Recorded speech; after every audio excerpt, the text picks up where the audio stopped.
तो लगा इस कैसे हो आप लोग। तो एपिसोड शुरू होता है, हम लोग देखते हैं हुड सोच रहा होता है मैं इस लड़के का करूँ तो करूँ क्या। सोना बोरी होती है जेंटलमैन थिंग अपना डिवाइन माइंड को रिलैक्स करो ताकि मैं उसके अंदर जा सकूँ।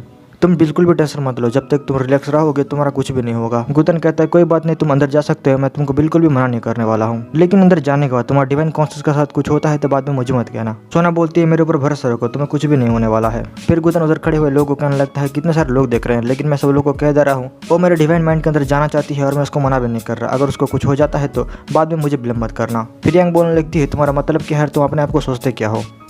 सिस्टर सोना बहुत ज़्यादा पावरफुल है, उसको क्या होगा, तुमको तो तुम्हारे बारे में सोचना चाहिए। गोतन कहता है ओके फाइन, तुम मेरे डिवाइन माइंड के अंदर जाना चाहती हो ना, जा सकती हो, मैं तुमको मना नहीं करूंगा। फिर सोना गोतन के डिवाइन माइंड में चली जाती है और बोरी होती है कैसा जगह है, तुम्हारे जिफुरलेम में कुछ भी नहीं है, एकदम एम्प्टी है। तुमने तुम्हारा डिवाइन माइंड को रिलैक्स तो कर दिया है ना। गोतन कहता है हाँ मैंने पहले ही कर दिया है। गोतन कह रहा होता है मैंने तुमको पहले ही कहा था मेरा फंडामेंटल फेल हो गया था, इसलिए मेरा डिवाइन माइंड के साथ कुछ हो गया था। सोना इधर उधर देख रही होती है और कह रही होती है ऐसा लगता है तुम्हारे माइंड में बहुत ज़्यादा सीक्रेट प्लेस है, मेरे सामने एक रेड लाइट आ रहा है और मुझे नहीं पता ये क्या चीज़ है। गोतन कह रहा होता है सोना थोड़ा ध्यान से, हाँ मेरा डिवाइन माइंड थोड़ा अजीब है ना। बोलती है मुझे पता है तुमको टेंशन लेने की कोई जरूरत नहीं है, तुम्हारा माइंड में कोई भी जिफुरलेम नहीं है और कोई भी होल भी नहीं है। मुझे लगता है मैं ऐसी जगह पहुंच गया हूँ जिधर स्टार्टिंग का पॉइंट है और जिधर एंडिंग का पॉइंट है। मुझे नहीं पता मेरे साथ क्या हो रहा है और रेड लाइट जैसा चीज मेरे सामने बार बार क्यों आ रहा है मुझे नहीं पता है। गोतन कहता है मुझे नहीं पता, तुम मेरे डिवाइन माइंड के अंदर हो, मैं तो बाहर खड़ा हूँ ना। फिर यांग भी बोलने लगती है गुफेंग सिस्टर सोना कुछ मिला क्या। गोतन कहता है मुझे नहीं पता, उसने अपना इन्वेस्टिगेशन अभी तक बंद नहीं किया है। गोतन बिंदास अपना फल खा रहा होता है तो यांग पूछने लगती है तुम वो पॉइजन वाला फ्रूट क्यों खा रहे हो,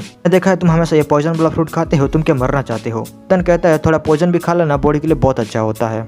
एक्चुअली मैं जब छोड़ा था मैं अनाथ था और मेरा कोई भी नहीं था, मेरे पास खाने के लिए भी पैसे नहीं होते तो इसलिए मैं हमेशा इस फ्रूट को खाता था। अगर तुम चैंग माउंटेन पर जाओगे अभी भी तुमको ये फ्रूट मिलेगा।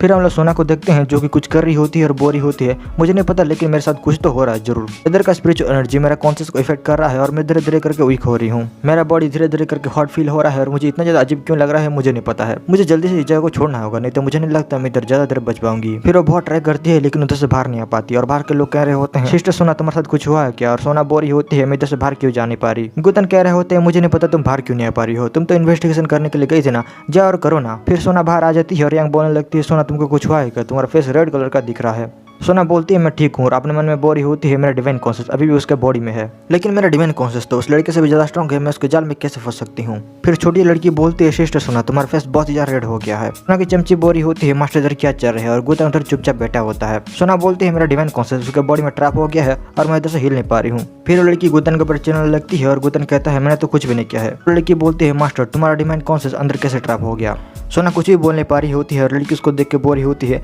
अरे मास्टर तो बहुत ज्यादा कमजोर लग रहे हैं, उनका फेस रेड हो गया है और वो ठीक से सांस भी नहीं ले पा रहे हैं, मुझे जल्दी से कुछ ना कुछ तो करना होगा नहीं तो वो मर जाएगी। फिर गोतन कहने लगता है सिस्टर सोना तुम ठीक तो हो ना, और वो कह रहा होता है तुम्हारा डिवाइन माइंड कैसे अंदर फंस गया है, मेरा डिवाइन माइंड तो एकदम शांत है। हुड बैठ के अपना दारू पी रहा होता है और कह रहा होता है मुझे पता था ऐसा ही कुछ होने वाला है, भगवान मुझे माफ कर देना। सोना बोरी होती है मेरा डिवाइन माइंड उसके बॉडी से बिल्कुल भी मूव नहीं हो रहा है, अभी मैं करूँ तो करूँ क्या। फिर हुड कह रहा होता है ऐसा लगता है उसको ड्रग ने जकड़ लिया होगा, मुझे पता है गुकुड़नी ये सब क्या होगा और उसका टेस्ट बहुत ज्यादा हैवी है। फिर वो लड़की बोलती है मिस अगर आपको मेरा हेल्प चाहिए तो आप मुझे बता सकती हो। सोना बोलती है हाँ तुम मेरा मदद कर सकती हो लेकिन कोई भी स्पेल का यूज मत करना। फिर वो सोना के ऊपर कुछ करने लगती है और सोना बोरी होती है तो बिल्कुल भी अच्छा नहीं है, उसका जादू मेरे ऊपर नहीं चल रहा। फिर सोना कुछ होने लगता है और सोना बोरी होती है, मुझे पता नहीं था मेरे साथ ऐसा कुछ होने वाला है। और लड़की गोतन के ऊपर चिल्लाने लगती है और बोरी होती है तुमने मेरे मास्टर के साथ क्या किया है जल्दी मुझे बताओ। गोतन कहते हैं अरे अरे तुम क्या कह रही हो, मुझे तो कुछ भी नहीं पता है। सोना बोरी होती है ऐसा लगता है मुझे मेरे डिवाइन कॉन्शियस को कट करना होगा और मेरे पास कोई रास्ता भी नहीं है। फिर वो अपने आप को ट्रैक करने लगती है और उसके ऊपर एक डैमेज भी पड़ता है। फिर वो गोतन के डिवाइन माइंड से बाहर आ जाती है और गोतन कह रहा होता है फाइनली उसने कर लिया।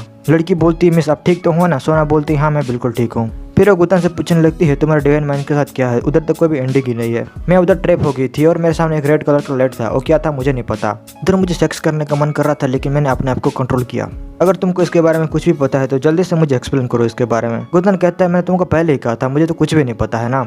सोना बोलती है इम्पॉसिबल, तुम्हें कुछ ना कुछ तो जरूर पता है। गोतन कहता है अरे मेरी माँ तू अपने गुस्सा मेरे ऊपर क्यों निकाल रही है, मैंने तुमको पहले ही कहा था अगर तुम मेरे डिवाइन माइंड के अंदर जाती हो तो उसमें मेरा कोई कसूर नहीं है। तुम्हारी तरह कुछ लोग मेरे डिवाइन माइंड के अंदर गए थे लेकिन कोई फायदा नहीं, वो लोग खत्म हो गए। मैंने तुमको पहले ही कहा था लेकिन तुम मेरे ऊपर सारा इल्जाम डाल रही हो। वो हट्टा कट्टा पहलवान लड़की बोल रही थी ना तुम्हारा डिवाइन माइंड मुझसे ज्यादा स्ट्रॉन्ग है, लेकिन अभी क्या हो गया। उसने कहा था इस दुनिया में ऐसा कोई नहीं है जो कि तुमको नुकसान पहुंचा सकता है, और यंग ने भी ये सब कहा था मुझे। सोना बोलती है क्या तुमको पहले ही पता था मेरा डिवाइन माइंड अंदर जाके फंस जाएगा। गोतन कहता है तुम्हारा मतलब क्या है, तुम मुझे ब्लेम कर रही हो क्या अभी। फिर गोतन बूढ़ों की तरफ हाथ दिखाता और बोलता है तुम क्या कहोगे, मैंने तो पहले ही वार्निंग दिया था ना। सोना सोच रही होती है साला वो लड़का कौन है, कोई रिकनेक्शन पर्सन तो नहीं है ना।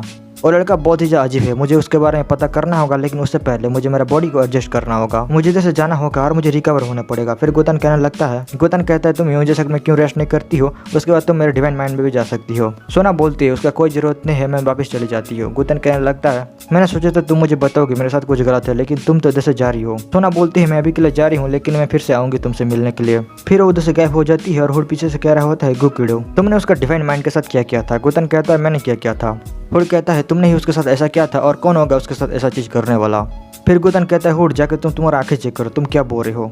फिर हुड कहता है अगर तुमने उसका डिवाइन माइंड के साथ कुछ नहीं किया था वो लड़की ऐसा बर्ताव क्यों कर रही थी। फिर गोतन कहता है मैं उसका डिवाइन कॉन्शियस को किल कर दूंगा और उसका डिवाइन माइंड को एकदम डिस्ट्रॉय कर दूंगा। फिर हुड उसके ऊपर चिल्लाने लगता है और कहता है मुझे पता था साले तूने ही ऐसा चीज किया होगा उसके साथ, मैंने तेरे को कहा था उसने मेरा एक बार जान बचा था, लेकिन फिर भी तूने उसके साथ ऐसा क्यों किया। फिर गोतन कहता है बिल्कुल सही, तुमने कहा था कि उसने तुम्हारा जान बचा था, इसलिए मैंने उसके साथ ज्यादा कुछ नहीं किया, नहीं तो मैं उस लड़के का ऐसा हालत करता तुम सोच भी नहीं सकती हो। फिर हुड कहने लगता है तो जो भी हो लेकिन फिर भी वो एक लड़की है, तुमको ऐसा चीज उसके साथ नहीं करना चाहिए था। गोतन कहता है मैंने तो बस उसको एक छोटा सा पनिशमेंट देकर छोड़ दिया, नहीं तो मैं उसको क्रिपल करने वाला था। हुड कहता है मुझे नहीं पता उस लड़की ने तुम्हारे साथ क्या क्या है, लेकिन तुमको ऐसा चीज नहीं करना चाहिए था। गोतन कहता है अरे तुम बहुत ज्यादा बुद्ध हो, वो लड़की जैसा दिखती है ना वैसा बिल्कुल भी नहीं है, तुमको समझ में नहीं आएगा, लेकिन वो लड़की दाव से बहुत ज्यादा खतरनाक है, मैंने उसके पास बुद्धा एनर्जी फील किया, वो सारी लड़की बहुत ज्यादा खतरनाक है, तुम उस लड़की से दूर ही रहना, नहीं तो तुम्हारे साथ बहुत बुरा हो जाएगा। फिर हुड पूछता है क्या बुरा होगा मेरे साथ। गोतन कहता है मैं तुमको कैसे समझाऊं, अगर मैं तुमको समझाता भी हूँ तो तुम समझ नहीं पाओगे, अगर मैंने तुमको बता दिया और स्काई को पता चल गया तो वो इमीडिएटली पनिशमेंट भेज देगा। एक दाव नहीं है, 3-3 दाव है और उनको किलर टेक्निक भी पता है, वो लोग अर्थ के आर पार देख सकते हैं और किधर भी आ सकते हैं। हुड एकदम शौक में पड़ जाता है और कह रहा होता है ये तो बहुत ही ज्यादा बुरा है। गोतन कहता है बहुत सारे दाव ने ऑलरेडी प्रिपेयर करके रखा है। फिर हुड कहने लगता है तुम कह रहे हो कि सोना उनमें से एक है। गोतन कहता है सोना उससे भी कॉम्प्लिकेटेड चीज है, जैसे कि मैंने तुमको पहले कहा था उसके बॉडी में बुद्धा किया भी था और बुद्धा उन लोगों को रिवाइव करते हैं जो कि बहुत ज़्यादा सफरिंग टाइम से गुजरते हैं। फिर हुड कहता है तुम ये तो नहीं कह रहे हो ना इस दुनिया में और एक कैलेमिटी आने वाला है। फिर गोतन कहता है ये कहना बहुत ज़्यादा मुश्किल है, जब होगा तब देखा जाएगा। फिर हुड कहता है हमें कुछ ना कुछ तो करना होगा, हम लोग ऐसे कैसे देख सकते हैं। गोतन कहता है हम लोग क्या कर सकते हैं, तुम जाके सोना से पूछो, वो कुछ बता सकती है। गोतन कहता है तुम बहुत ज़्यादा वरी होते हो, ये दुनिया लोग की वजह से चल रहा है, अगर लोग इधर नहीं रहेंगे तो इस दुनिया का क्या होगा। फिर हम लोग यंग को देखते हैं जो कि बोरी होती है, वो दोनों उधर क्या बातें कर रहे हैं। आंटी बोलती है मुझे नहीं पता है। गोतन कहता है तुम टेंशन मत लो, कुछ भी बुरा नहीं होने वाला है। हुड नीचे बैठ जाता है और कहता है मुझे तो डर लगने लगा है, मैं तो एक बूढ़ा आदमी हूँ जिसका दिल भी टूटा हुआ है, मैं तो कुछ भी नहीं कर सकता हूँ। फिर गोतन कहने लगता है वो लोग बहुत टाइम से वेटिंग कर रहे हैं, वो लोग कुछ ना कुछ तो जरूर करेंगे। हुड कहता है गुकड़ो तुम्हारे बातों में पॉइंट तो है और मुझे याद है तुमने क्या कहा था पहले, तुमने कहा था तुमको कोई ना कोई तो देख रहा है और फोर्स कर रहा है कुछ करने के लिए। गोतन कहता है तुमने सही कहा और हुड कहने लगता है तो तुम्हारा प्लानिंग क्या है। गोतन कहता है मैं बस वेट करूंगा और देखूंगा, उससे ज़्यादा मैं क्या ही कर सकता हूँ। फिर गोतन यंग की तरफ देखता है और कहता है सोना अभी इधर से जा चुकी है और सब लोग इधर से जा चुके हैं, तुम दोनों इधर क्या देख रही हो, तुम दोनों इधर से निकल जाओ। यंग बोरी होती है रुकना तेरे को तो मैं बताती हूँ। फिर गोतन कहता है ऑलराइट तुम्हें जाने की कोई जरूरत नहीं है, मैं ही चला जाता हूँ। यंग बोरी होती है आज तुम लकी थे इसलिए तुम बच गए, लेकिन रुको सोना तुमको छोड़ेगी नहीं। फिर ये वाला एपिसोड इधर ही खत्म हो जाता है, टाटा बाय बाय।